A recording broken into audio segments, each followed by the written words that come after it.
Syekh Abdul Rahman bin Nasir As-Sa'di rahimahullahu taala. Pada kesempatan sore hari ini insyaallah judul kajian kita adalah tentang hukum kurban dan akikah. Hukum kurban dan akikah. Namun sebelum masuk pada pembahasan tersebut, terlebih dahulu kita selesaikan pembahasan kita dari kitab puasa yang masih bersisa beberapa uraian lagi.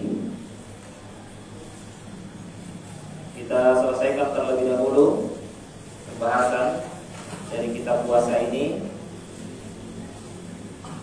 Berikutnya kita baca dari uraian Syekh, berkata Syekh Sa'di rahimahullahu taala, wa qala sallallahu alaihi wasallam, man shoma ramadhana imanan wa ihtisaban ghufira lahu ma taqaddama min dhanbihi. Barang siapa yang berpuasa pada bulan Ramadan karena dilandasi dengan keimanan dan ihtisab, maka akan diampunkan dosa-dosanya yang telah lalu. Akan diampunkan dosa-dosanya yang telah lalu. Hadis ini berbicara tentang keutamaan berpuasa pada bulan Ramadan. Demikian pula di dalam riwayat yang lain dikatakan man qoma Ramadan, barang siapa yang sholat malam pada bulan Ramadan, yakni sholat tarawih. Dalam riwayat yang lain man qoma lailatul qadri. Ada 3 hadis yang mirip di dalam pembahasan ini. Barang siapa yang sholat pada malam Lailatul Qadar imanan wa ihtisaban, karena dilandasi dengan keimanan, dilandasi dengan ihtisab, ghufira lahu ma taqaddama min dhanbi, akan diampunkan dosa-dosanya yang telah lalu.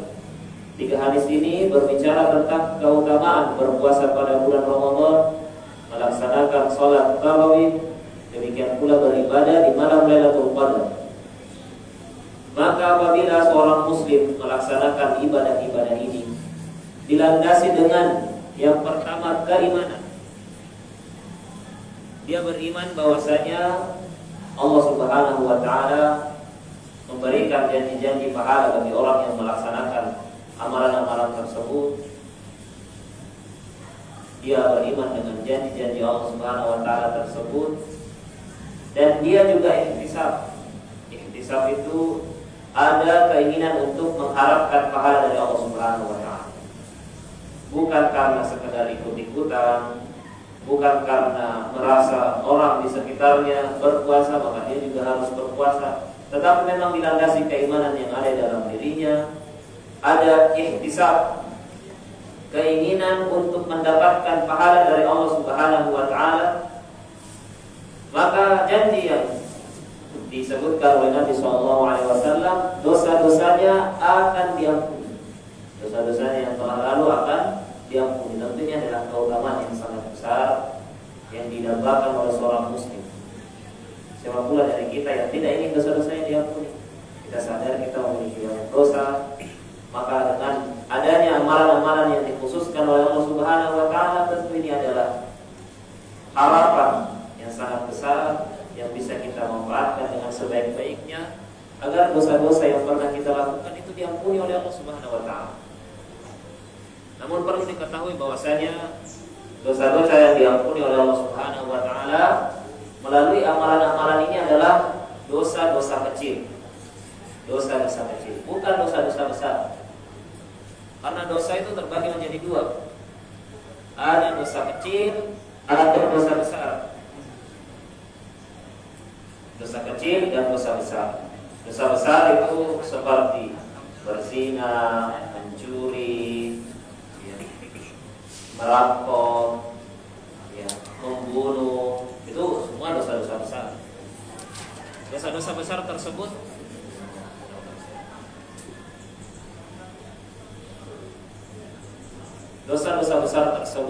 tidak akan diampuni oleh Allah Subhanahu wa taala melainkan dengan taubat. Adapun dosa-dosa kecil, ada pintu-pintu yang bisa kita tempuh sehingga dosa-dosa tersebut diampuni selain pintu taubat. Jadi kalau dosa-dosa besar, misal dosa berzina, mencuri, membunuh dan seterusnya, berbuat syirik, itu hanya bisa diampuni oleh Allah Subhanahu wa taala apabila kita bertaubat secara khusus dari dosa-dosa tersebut. Adapun dosa-dosa kecil, ya dosa-dosa kecil itu mungkin apa ya? Ya mungkin mencuri tapi 5.000 misalnya, 2.000, atau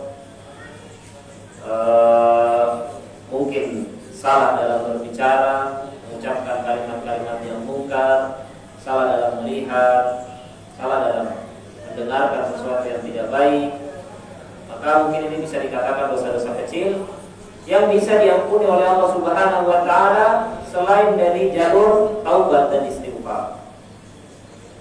Karena penghapus dosa itu ada banyak. Tentu yang paling utama adalah taubat. Secara khusus kita bertaubat kepada Allah Subhanahu wa taala, mengakui kesalahan kita, beristighfar kepada Allah Subhanahu wa taala. Tetapi ternyata ada pintu-pintu lain yang bisa kita tempuh agar dosa-dosa kita tersebut diampuni. Itulah pintu-pintu amalan.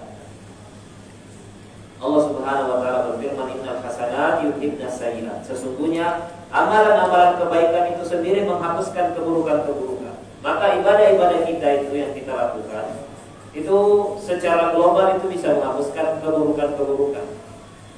Mungkin kita memiliki dosa-dosa yang kita tidak sengaja kita lakukan, kesalahan-kesalahan yang terucap kita perbuat, itu bisa diampunkan dengan berbagai amalan. Dan di antara amalan yang sangat ampuh dalam hal ini adalah berpuasa pada bulan Ramadan. Itu bisa diampuni dosa-dosa kita. Termasuk di antaranya pula puasa Arafah yang bisa menghapuskan dosa setahun yang lalu dan setahun yang akan datang. Itu pada dosa-dosa kecil. Adapun dosa-dosa besar itu tidak bisa diampuni oleh Allah melainkan dengan jalur taubat. Ya. Demikian.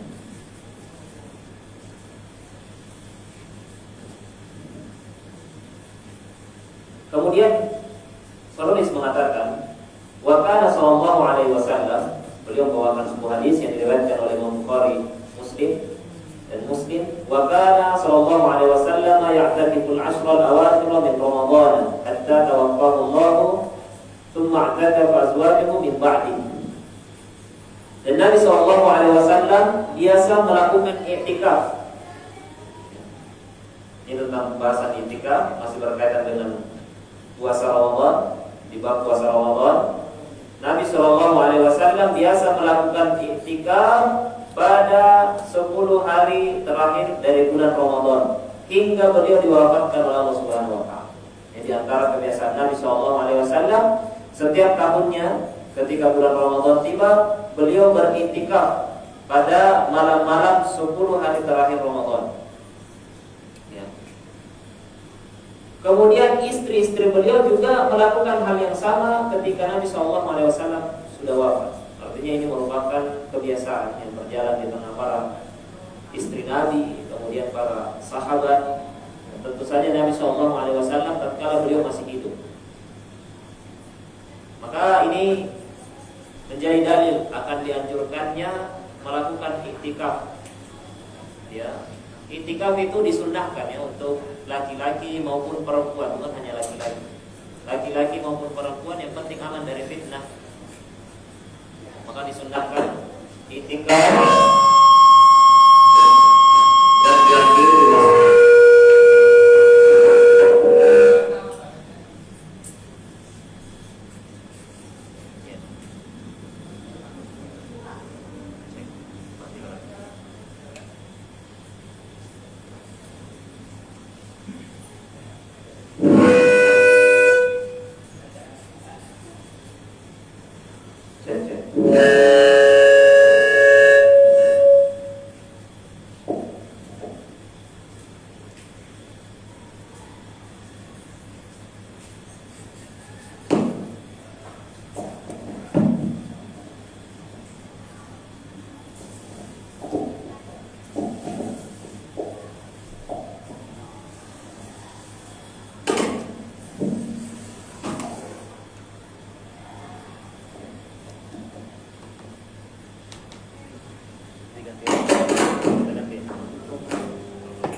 kita lanjutkan pembahasan kita. Jadi disunnahkan untuk melakukan i'tikaf. I'tikaf itu adalah berdiam diri di dalam masjid. Berdiam diri di dalam masjid. Dan para ulama mengatakan bahwasanya, sebagian ulama mengatakan tidak ada waktu minimal untuk beriktikaf, walaupun sesaat sudah bisa dikatakan iktikaf, walaupun 5 menit atau 1 jam sudah bisa dikatakan iktikaf. Namun semakin lama kita iktikaf, maka tentu itu semakin sempurna. Karena itu iktikaf disunnahkan sepanjang waktu, tidak hanya di bulan Ramadan, bahkan di waktu-waktu sekarang ini juga kita bisa iktikaf. Sekedar untuk berniat berdiam diri dalam masjid, maka itu disebut iktikaf. Namun kemudian ditekankan untuk melakukan iktikaf tersebut di bulan Ramadan. Karena itu kaum muslimin secara umum mengenal sunnah iktikaf di bulan Ramadan. Lebih ditekankan lagi di 10 hari terakhir dari bulan Ramadan. Maka iktikaf yang terbaik adalah 10 hari terakhir dari bulan Ramadan, karena disunnahkan secara khusus. Demikianlah yang selalu dilakukan oleh Nabi SAW. Pagi dan siang itu iktikaf. Jadi bukan hanya malam. Tetapi kalau kita tidak bisa melakukan iktikaf pada siang dan malam sekaligus, maka minimal pada malam hari kita berusaha iktikaf. Jadi sebagai seorang muslim hendaknya kita bersemangat untuk melakukan amalan ini. Walaupun kita mahasiswa, insya Allah kalau 10 hari terakhir dari bulan Ramadan pada malam-malam harinya kan kita tidak kuliah ya. Jadi bersemangat untuk melakukan iktikaf. Terutama karena di antara salah satu tujuan iktikaf adalah untuk memburu malam Lailatul Qadar.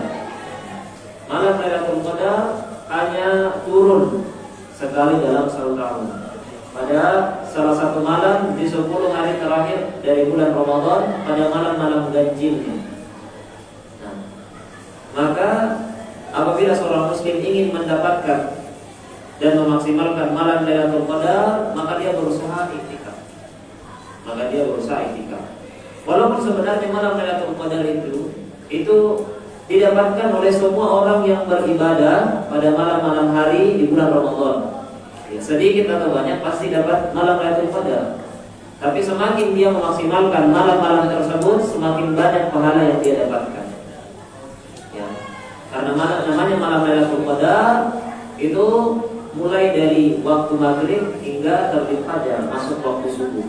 Jadi selama antum tidak pernah meluputkan sholat tarawih di 10 hari terakhir Ramadan, insya Allah dapat malam Lailatul Qadar.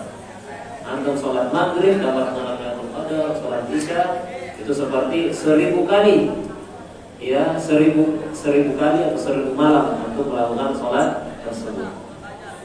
Hanya saja apabila seorang melakukan iktikaf, maka dia akan mendapatkan pahala yang maksimal. Dia beribadah sepanjang malam tersebut, bertepatan dengan malam Lailatul Qadar, itu artinya dia seakan-akan beribadah setiap malam selama 1000 malam. 1000 bulan. Pada setiap malamnya sepanjang malam. Itu tentu keutamaan yang sangat besar yang dijanjikan oleh Allah Subhanahu wa Ta'ala. Demikian salah satu sunnah yang dianjurkan oleh Nabi SAW. Kemudian para ulama juga membahas pembatal iktikaf. Pembatal iktikaf itu ada 2. Yang pertama, apabila dia keluar dari masjid tanpa ada udzur. Jadi namanya iktikaf itu dia berdiam diri di masjid. Ketika seorang yang iktikaf kemudian keluar dari masjid tanpa adanya udzur, maka iktikafnya batal. Nah, dia ingin iktikaf lagi, maka dia harus balik lagi masuk ke dalam masjid, kemudian berniat lagi untuk iktikaf. Kecuali kalau dia keluar dari masjid sekedar ingin ke toilet, maka iktikafnya tidak batal. Itu yang pertama, pembatal iktikaf yang pertama, yaitu dia keluar dari masjid tanpa adanya udzur atau kebutuhan yang mendesak. Kemudian yang kedua, pembatal yang kedua yaitu berhubungan intim dengan istri, antara suami dan istri, maka itu membatalkan iktikaf. membatalkan i'tikaf. Demikian.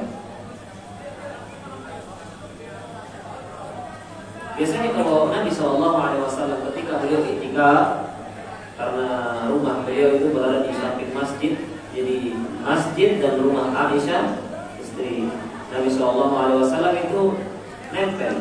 Ya, jadi biasanya ketika Nabi SAW sedang i'tikaf, biasanya hanya mengeluarkan kepalanya kemudian disisir oleh Aisyah. Jadi tidak perlu keluar rumah agar bisa bertemu dengan istrinya. Karena jendela masjid adalah jendela rumah. Kemudian penulis membawakan hadis dari Nabi SAW, la tusaddu rihal illa ila thalathati masajid. La tusaddu rihal illa ila thalathati masajid.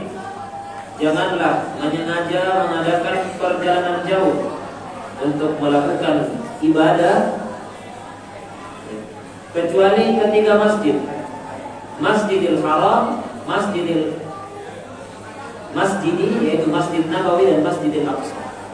Hanya 3 masjid ini ya, yang diizinkan atau diperbolehkan oleh Nabi SAW untuk melakukan safar perjalanan secara sengaja untuk melakukan ibadah. Tidak ke masjid-masjid lainnya ataupun ke tempat-tempat lainnya, misalnya khusus melakukan perjalanan jauh yang berat ke Masjid Istiqlal agar bisa beribadah di sana, itu tidak dianjurkan. Karena keutamaan di Masjid Istiqlal sama dengan keutamaan di Masjid Sabini, masjid di kampung sebelah sama. Kecuali di 3 masjid ini, yaitu Masjidil Haram, ya, karena memang dia memiliki keutamaan 100.000 kali lipat, ya, jika dibandingkan dengan sholat di masjid-masjid lainnya. Kemudian Masjid Nabawi 1000 kali lipat, dan secara khusus juga Nabi SAW menganjurkan beribadah di Masjidil Aqsa. Adapun bersengaja ke masjid-masjid lainnya, menempuh perjalanan yang jauh berat, ya, agar bisa beribadah di masjid tersebut, tidak dianjurkan. Misalnya masjid Syekh Sayyid Solo. Tidak apa-apa kalau ada tabligh akbar, ya, berarti itu untuk menuntut ilmu, bukan untuk sholat. Sengaja jalan-jalan, ya, bukan rekreasi kemudian mampir, tapi memang bersengaja bisa beribadah di masjid tersebut. Nah, itu keliru, ya. Mungkin Masjid Hagia Sophia misalnya, nah, sengaja ke sana. Kata Nabi SAW, janganlah menyengaja mengadakan perjalanan yang jauh, yang berat, dengan tujuan untuk beribadah secara khusus, kecuali ketiga masjid. Kalau ketiga masjid boleh kita menyengaja. Ngapain ke Palestina mau sholat di Masjidil Aqsa, itu boleh, ya. Ngapain ke Turki mau sholat ke Masjid Hagia Sophia, ini keliru. Kalau mau jalan-jalan ke Turki misalnya, kemudian mampir ke Masjid Hagia Sophia, ya, tidak masalah. Baik, selesai pembahasan dari kitab puasa. Setelah pembahasan kitab puasa, berikutnya biasanya kalau dalam kitab fikih itu kemudian pembahasan kitabul haji, ya. Jadi urutannya yang paling pertama kitab thaharah, kemudian kitab sholat, kemudian kitab zakat, kitab puasa, dan kitab haji, kitab pembahasan tentang haji, ya, pembahasan tentang haji. Berarti kita sudah menyelesaikan 4 kitab, ya. Thaharah sudah selesai, sholat, zakat, dan puasa. Berikutnya kita masuk ke kitabul haji. Tetapi karena saya rasa pembahasan haji ini tergolong pembahasan yang rumit, ya, biarkanlah untuk belajar fikih haji ketika mau haji saja, atau di majelis-majelis yang lainnya. Apabila kita bahas secara khusus juga di majelis ini agak rumit, karena selain perinciannya yang sangat banyak, terkadang sulit dipahami apabila tidak tergambar lokasi-lokasi Masjidil Haram, tempat-tempat di mana melakukan ibadah-ibadah haji secara khusus. Mungkin bisa dipahami kalau antum mungkin pernah umroh, itu pun tidak semua tempat-tempat haji itu kan dikunjungi ketika umroh, ya. Kalau umroh itu ya cuma di Masjidil Haram, cuman niat ihram, kemudian tawaf, sa'i, tahallul udah itu. Di Masjidil Haram 3 jam selesai ibadah umroh.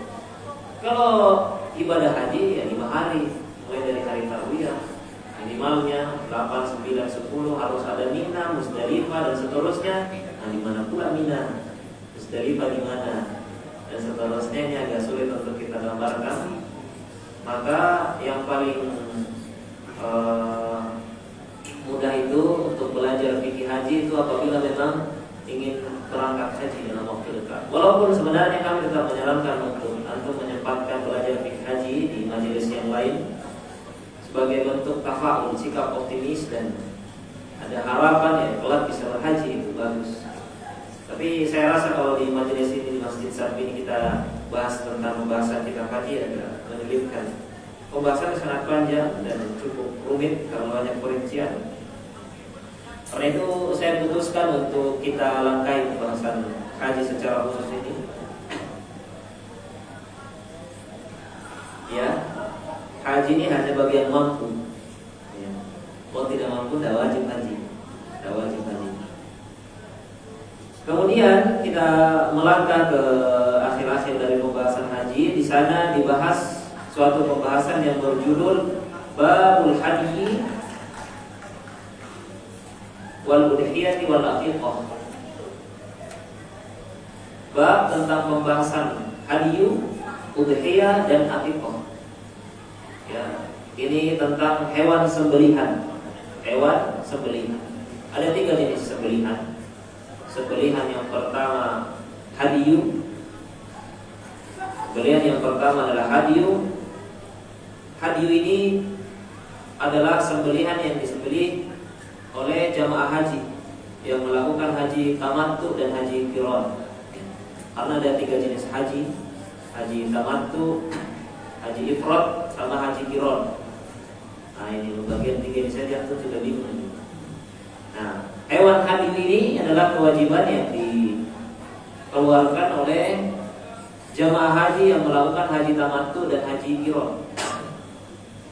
Jamaah Indonesia biasanya melakukan haji tamattu.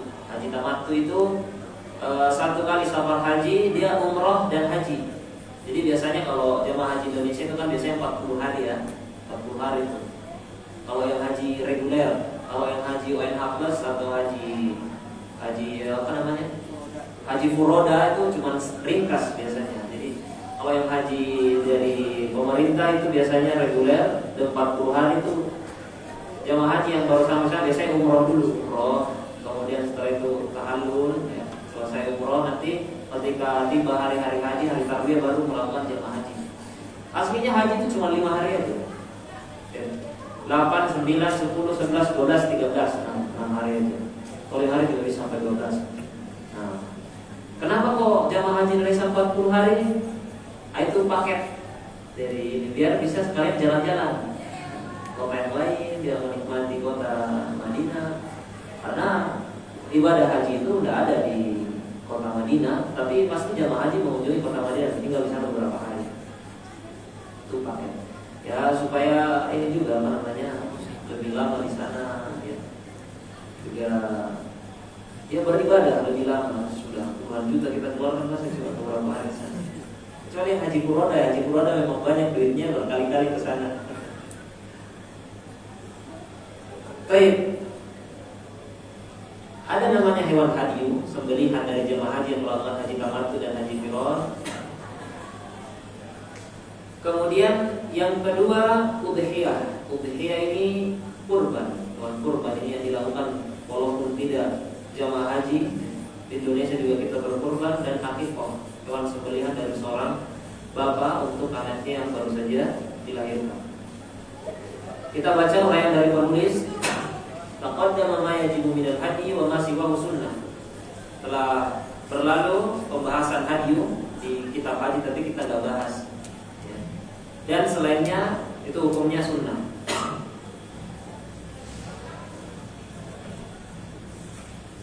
Wa kadzalika udhiyatu wal aqiqah. Demikian pula udhiyah dan aqiqah. Demikian pula hewan kurban, ya, dan akikoh itu hukumnya sunnah, ya, hukumnya sunnah. Jadi kurban itu sunnah, ya, itu sunnah. Tapi jangan juga sunnah nggak usah lah. Minimal pernah dalam hidup kita nanti kalau misalnya untuk sudah bekerja, ekonomi sudah membaik, dialokasikan untuk ibadah kurban tersebut, ya. Demikian pula akikah, ya, juga hukumnya sunnah. Jadi kalau nggak akikah, ya tidak masalah. Hanya saja sebagai seorang bapak, ya, yang memiliki anak, hendaknya anak itu kemudian diakikah. Nanti akan kita sampaikan ada hadis yang berkaitan dengan hal tersebut.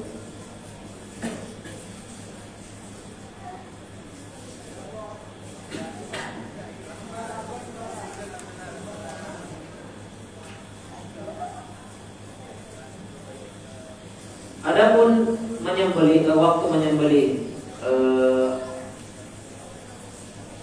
hewan kurban sudah dipahami, ya, itu pada hari nahar, yaitu hari Idul Adha dan hari-hari tasyrik.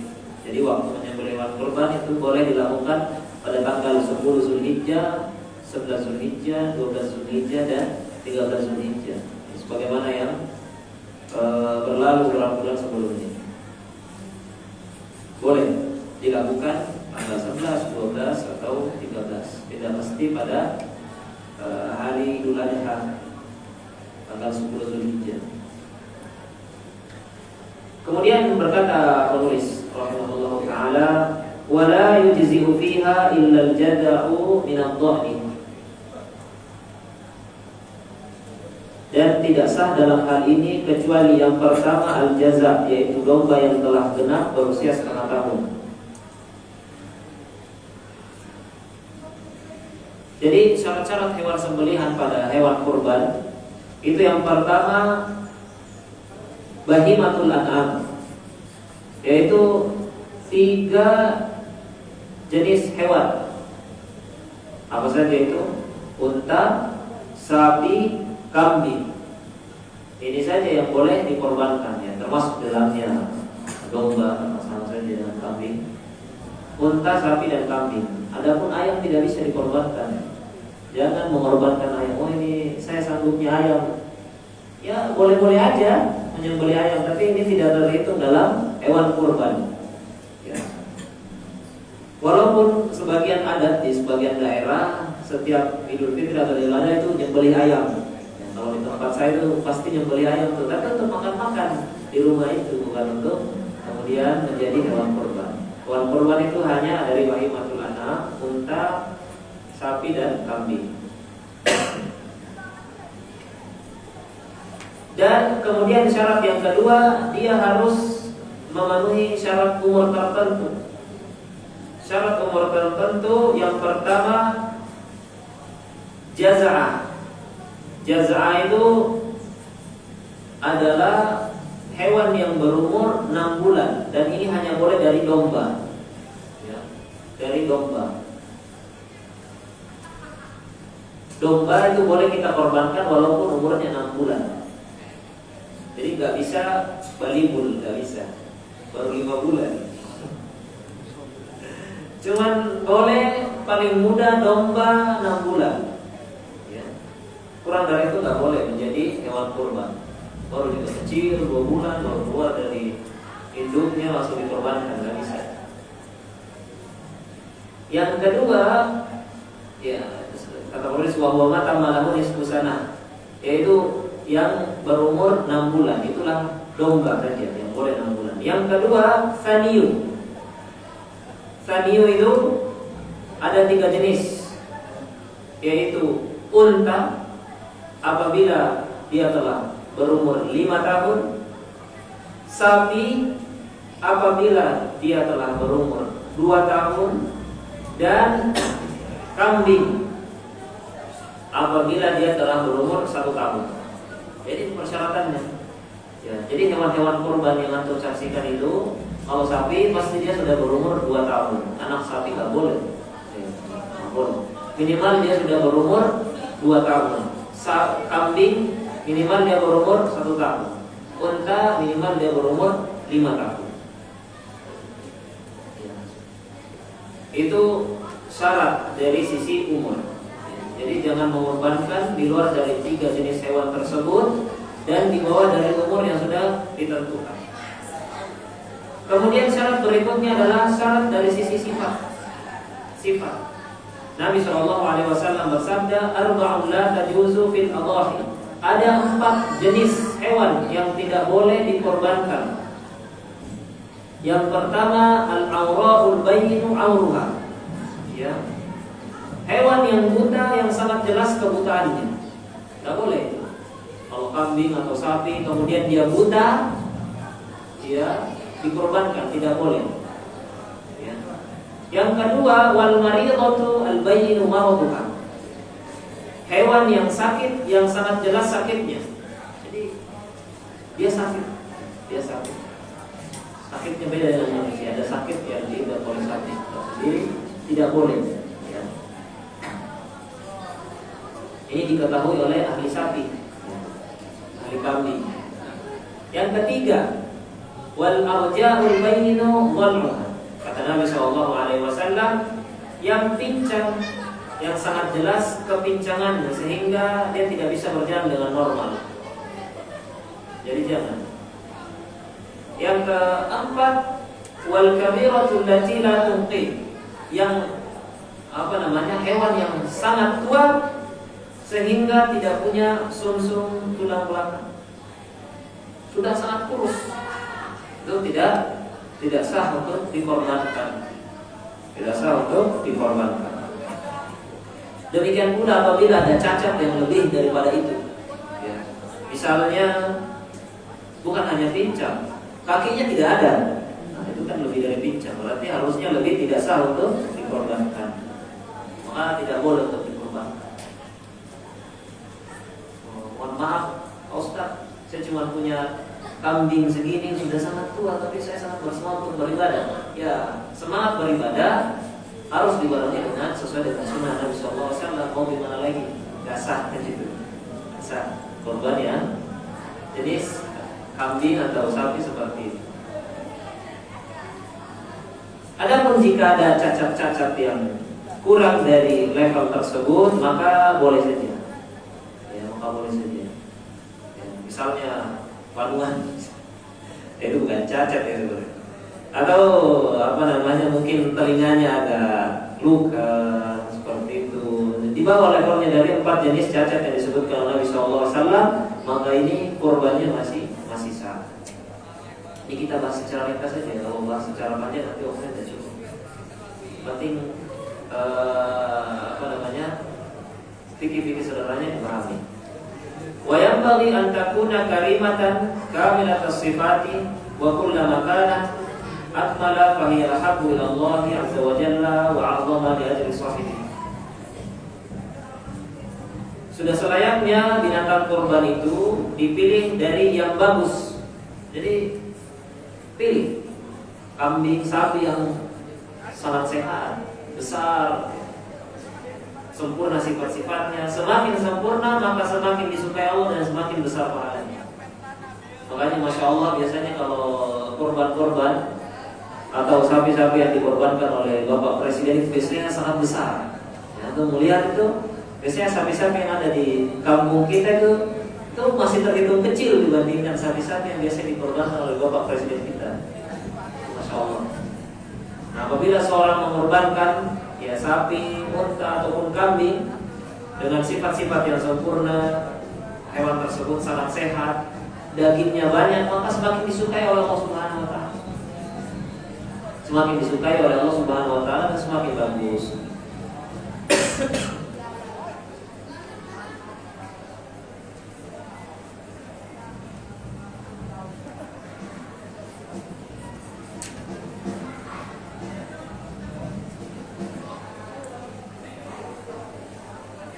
Dan salah satu aturan yang perlu diperhatikan oleh para sahibul kurban yaitu tidak memotong kuku, tidak memotong rambut, ya, hingga dia menyembelih hewan sembelihannya. Jadi mulai dari awal Zulhijjah, dia tidak boleh memotong rambut, ya, memotong kuku hingga hewan sembelihan tersebut disembelih. Ya.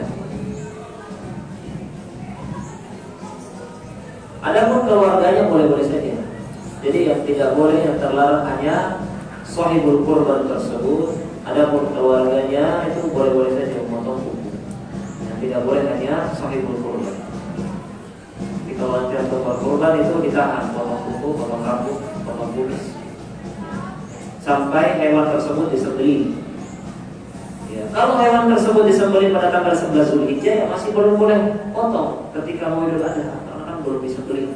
Tunggu sampai disembelih, ya, baru bisa potong kuku, potong rambut dan sebagainya. Kalau tukang jagangnya, ya, karena dia bukan sahibul qurban, ya boleh saja dia potong, kecuali kalau dia juga berkurban. Demikian pula keluarga sahibul qurban, walaupun tetap bisa diniatkan untuk diberikan pahala, tapi karena sahibul qurbannya hanya satu, kepala keluarga, maka hanya dia yang terlarang untuk memotong kuku dan memotong rambut. Kemudian berkata penulis, beliau membawakan hadis dari Jabir radhiyallahu anhu, naharna ma'a Rasulillah sallallahu alaihi wasallam amal Hudaybiyah al-badanata an sab'atin wal baqarata an sab'atin. Kami menyembelih hewan kurban pada hari Hudaybiyah. Ya. 1 ekor unta untuk 7 orang dan 1 ekor sapi untuk 7 orang juga. Jadi ini aturan di dalam patungan ketika menyembelih hewan kurban. Untuk hewan unta itu, ya, hanya boleh 7 orang. Maksudnya maksimal, ya, maksimal 7 orang, tidak boleh lebih dari 7 orang. Atau ada pendapat lain 10 orang. Adapun sapi 7 orang. Tidak boleh patungan satu kampus, nggak boleh. Jadi patungan ini untuk para pengurus takmir, ya. Ada 13 orang, ya, supaya lebih sedikit patungan tak bisa. Namanya patungan sapi itu hanya boleh 7 orang maksimal. Tidak boleh lebih dari itu. Kurang boleh. 1 orang sendiri tidak boleh. Lebih boleh. Adapun kambing 1 orang 1. Tidak boleh lebih dari 1 orang, 2 orang, 3 orang. Atau patungan anak TK misalnya. Ayo teman-teman kita berkorban kambing, tidak bisa. Hanya boleh 1 orang. Kalau kambing, sapi maksimal 7 orang.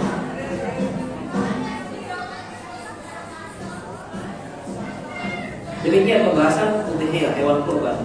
Pembahasan terakhir mungkin bisa kita selesaikan, ya.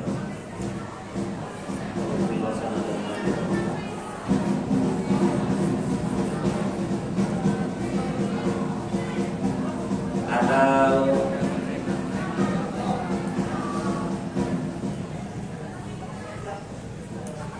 iya, masih bisa, ya. Pembahasan berikutnya akikah, ya, akikah. Ini sebelum antum jadi bapak-bapak, ini fikih yang perlu antum ketahui.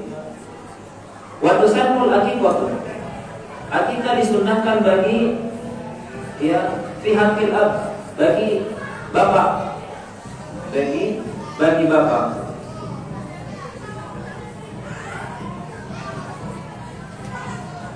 Ya.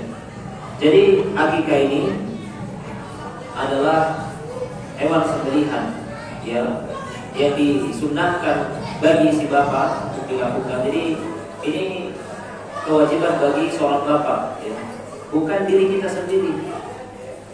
Jadi kalau misalnya dulu kita kecil tidak diakikahi oleh bapak, ya bukan. Kemudian syariat tersebut kita yang dituntut, diwajibkan untuk mengakikahi diri sendiri, tidak. Walaupun boleh saja, tapi itu kewajiban bapak. Jadi kewajiban itu melekat pada bapak. Maksudnya kewajiban dalam makna bahasa Indonesia, ya, tapi hukumnya sunnah. Ya, tuntutan syariat ini melekat pada seorang bapak, ya, untuk mengakikahi anaknya.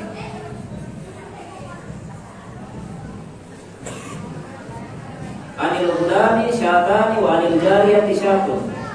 Untuk anak laki-laki 2 kambing dan untuk anak perempuan 1 kambing.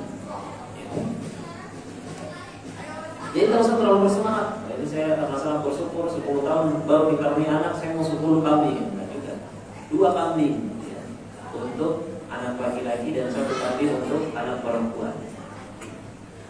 Saya kalau mau sembelih 10 kambing boleh nggak? Ya boleh saja, tapi yang itu akikah 2 saja.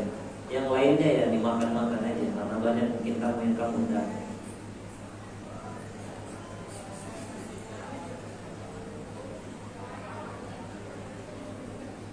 Itu salah satu sunnah ya ketika anak baru lahir akikah ya.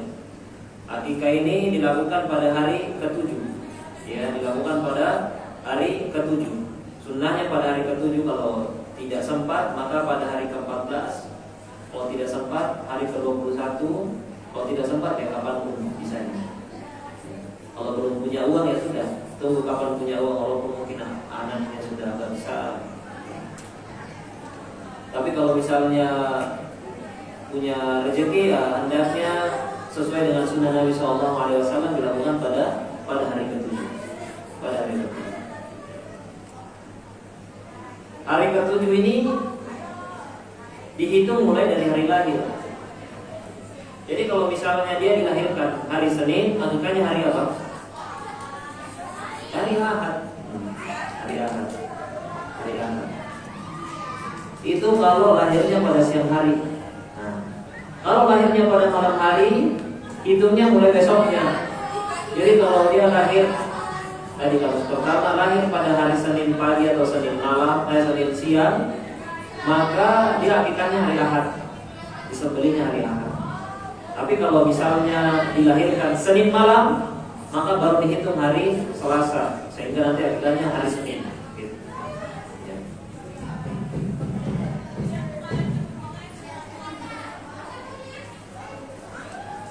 Selain akikah disunahkan juga pada hari ke-7 untuk memberi nama kepada anak. Ya. Sunnahnya hari ke-7. Ya. Tapi kalau misalnya mau dikasih anak dari jauh hari awal dilahirkan ya tidak masalah. Atau sebelum nikah sudah mempersiapkan nama anak kelak.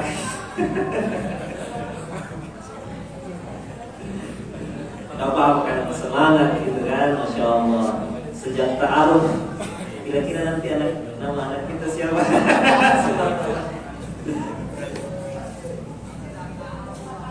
Terlalu yakin nanti, terlalu lancar. Baik. Nabi SAW bersabda, "Kullu gulamin murtahanun bi aqiqatihi, tudbahu anhu yawma sabihi wa yukhlaqu ra'sahu wa yusamma."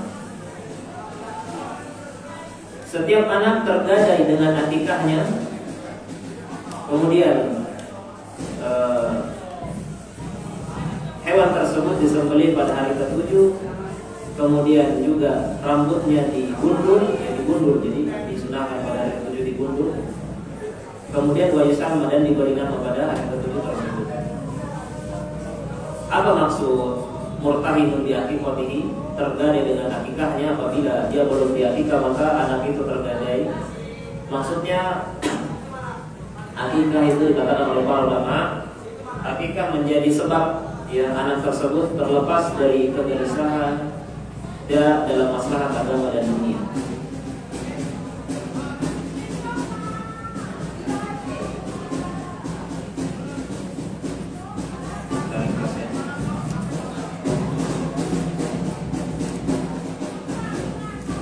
Berkata penulis rahimahullah taala, wa yaqulu min al-madhkurati wa yuhdi wa yatasaddaq. Jadi hewan sembelihan tersebut mulai dari hewan kurban, hewan akikah itu diperuntukkan untuk 3 hal: dimakan, dihadiahkan, dan disedekahkan. Jadi dimakan sendiri, ya, hewan akikah tersebut dimakan sendiri, atau hewan kurban tersebut dimakan sendiri oleh sahibul kurban.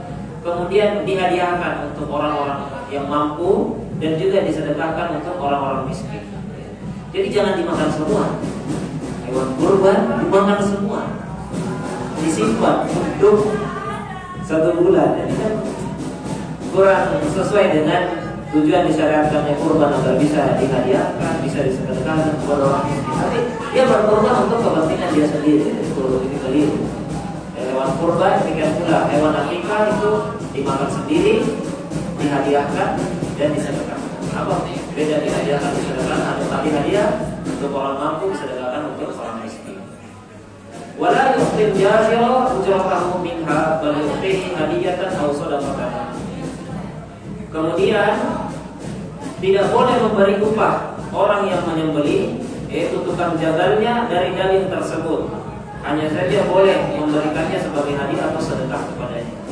Jadi salah satu aturan ketika berkorban, tidak boleh memberi upah tukang jagalnya dari hewan kurban tersebut. Tidak boleh. Ya, ini upah untuk bapak, bagian kepalanya upah untuk bapak itu tidak boleh. Upahnya itu hanya boleh dari anggaran yang berbeda. Adapun dari hewan kurban itu hanya boleh untuk 3, dimakan sendiri oleh sahibul kurban, dihadiahkan atau disedekahkan. Tidak ada yang keempat, kemudian dijadikan upah untuk tukang jagal. Pak, kakinya ini untuk Anda. Tidak boleh. Tidak boleh. Kecuali kalau diberikan sebagai sedekah atau sebagai hadiah. Adapun upahnya ada anggaran tersendiri, harus ada biaya tambahan. Maka biasanya kalau masjid-masjid yang mengadakan kurban itu biasanya uang yang disetorkan itu melebihi dari harga urunan sapi, kambing, karena nanti ada upah untuk panitia, ada upah untuk tukang jagal dan seterusnya. Demikian mungkin pembahasan ringkas ya kita pada sore hari ini. Mohon maaf atas segala kesalahan dan waktu yang sudah mepet maghrib. Mudah-mudahan dipahami. Insyaallah pada pertemuan berikutnya kita masuk pembahasan berikutnya. Ini kan kita sudah selesaikan Kitabul Hajj. Walaupun tidak dibahas, tadi kita cuma bahas kurban dana kita di akhir-akhir pembahasan Hajj. Insyaallah berikutnya kita masuk pembahasan tentang Kitabul Buyu', ya, tentang jual beli. Ini biar antum bisa jual beli dengan halal ya, jangan sampai ada syubhat atau haraman dalam transaksi-transaksi yang selama ini dilakukan, dan perlu kita pelajari dengan baik. Bismillahirrahmanirrahim. Allahumma alimna yanfa'una wa 'allamna wa zidna ilma. Subhanallah wa bihamdihi, asyhadu an la ilaha illa anta, astaghfiruka wa atubu ilaik. Alhamdulillahirabbil alamin. Assalamualaikum warahmatullahi wabarakatuh.